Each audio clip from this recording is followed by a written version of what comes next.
Pourquoi la crise est une bonne chose pour les Chief Happiness Officers? Bonjour à tous, je me présente, je suis Julie Artis, facilitatrice en bien-être au travail et CHE engagée et je vous souhaite la bienvenue sur cette vidéo en direct de chez moi en confinement. Dans cette vidéo, je vais vous expliquer pourquoi le CHO est une chance en temps de crise. Mais avant, si vous n'êtes pas encore abonné à la chaîne, je vous invite d'ores et déjà à vous inscrire pour ne pas manquer les prochaines vidéos. Depuis le 17 mars dernier, on le sait, tout a changé. Certains sont sur le front, d'autres s'engagent à leur manière et beaucoup sont confinés chez eux.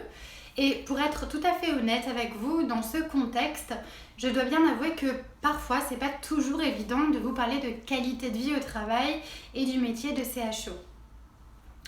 Il y a quelques jours, alors que je faisais ma veille quotidienne sur le sujet de la qualité de vie au travail, j'ai eu envie de taper sur Google coronavirus et QVT pour voir un petit peu les résultats que ça a donné. Et je dois dire que les résultats m'ont un petit peu étonnée. Parce qu'ils ne mentionnaient pour la plupart que des articles qui traitaient du télétravail. Vous voyez des articles comme coronavirus et télétravail, 5 dimensions pour mieux s'organiser, coronavirus et télétravail, comment l'entreprise peut-elle y faire face, télétravail, comment le vivez-vous, etc., etc. À croire que finalement, la qualité de vie au travail en temps de crise, elle se résumerait qu'au seul télétravail. Évidemment que non, mais bon, ça c'est un autre sujet. Donc, comme je vous le disais, en ce moment, c'est pas toujours facile pour moi de vous parler de qualité de vie au travail et de parler de toujours crise sanitaire, économique, parler de tous ces sujets, c'est pas forcément très positif. Mais les faits sont là, c'est ce que nous vivons.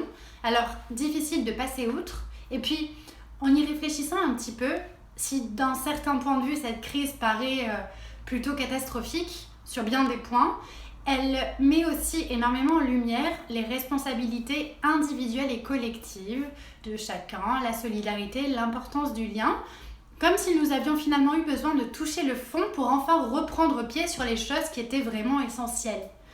Et donc, si la crise peut être vécue en temps normal comme une fatalité, il ne tient qu'à nous, comme je le dis souvent, de la voir aussi comme une opportunité pour rebondir, quel que soit le domaine dans lequel vous êtes. Et pour le monde du travail, cette crise, c'est aussi une chance car elle nous pousse à revisiter ce que représente réellement le travail pour chacun, à repenser l'organisation, à repenser nos façons d'accorder de la valeur aux personnes dans les organisations. Et pour le Chief Happiness Officer, ma conviction, c'est que cette crise, c'est aussi une chance. Elle est une chance de montrer que ce poste a une vraie valeur pour l'entreprise et pour apporter tout son soutien auprès de ceux qui en ont besoin. Et je pense d'abord aux dirigeants de petites entreprises qui n'ont pas forcément de service RH pour gérer toutes les questions liées aux collaborateurs. Et dans ce cas, le CHO, il va être là pour continuer à nourrir le lien entre les équipes, pour fédérer autour de la culture de l'entreprise et finalement permettre aux dirigeants de dégager du temps et se sentir plus, disons, serein pour se concentrer et gérer des problématiques de premier degré liées à la crise économique, comme assurer la stabilité financière, etc. Dans le contexte de crise, je crois que le CHO est aussi un immense soutien pour les services RH qui, depuis le 17 mars, sont sur tous les fronts, entre la gestion administrative quotidienne, parce que l'entreprise doit continuer à tourner, l'organisation du travail à distance et toutes les prises de décision qui incombent à un RH. Et donc, dans ce contexte-là, c'est loin d'être de tout repos. Le CHO, je crois qu'il va vraiment être là pour seconder le RH dans ses missions de communication interne, informer régulièrement les collaborateurs de l'évolution de la situation, parce que les RH sont vraiment en première ligne et je suis convaincue que leur rôle est plus que jamais central pour bien gérer la crise et accompagner les collaborateurs en ce sens. Et le CHO va vraiment être là pour accompagner le RH dans ses missions et l'alléger. Enfin, le CHO, il est aussi là pour aider les managers qui sont aussi en première ligne et doivent gérer les équipes dans un contexte inédit. Là, il appartient au CHO de se mettre en soutien du manager et de l'aider dans cette tâche en organisant le travail, en rappelant les principes essentiels de confiance, d'autonomie, de responsabilité qui est donnée aux collaborateurs. Et puis aussi activer tous les leviers liés à l'engagement, l'écoute, l'échange, etc. Et puis bien évidemment, le Chief Happiness Officer, il est là pour les collaborateurs et notamment pour les plus fragiles qui font face à l'isolement, à l'anxiété, au manque d'interaction sociale, à la sédentarité ou encore le surmenage. C'est pourquoi il est plus que jamais essentiel d'investir aujourd'hui sur le sujet du bien-être au travail. En tant que CHO, il faut réfléchir constamment, anticiper sans avoir vraiment la possibilité de se baser sur une situation qui a déjà existé et j'avoue que c'est pas simple.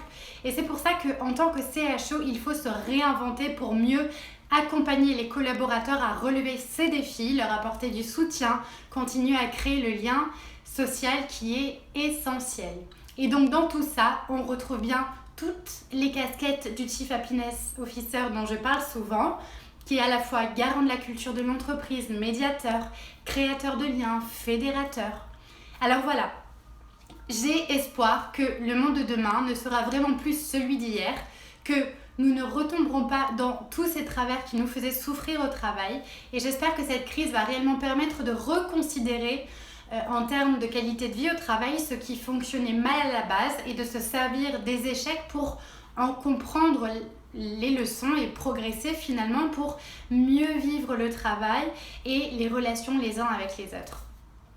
Alors, encore bien trop souvent, moi je pense que la qualité de vie au travail, elle rime avec action superficielle, avec résultats à court terme.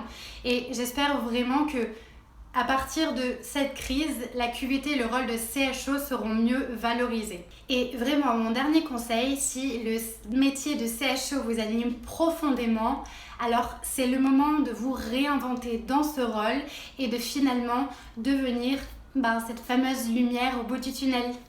Je vous laisse réfléchir à tout ça et je vous dis à très bientôt pour une nouvelle vidéo.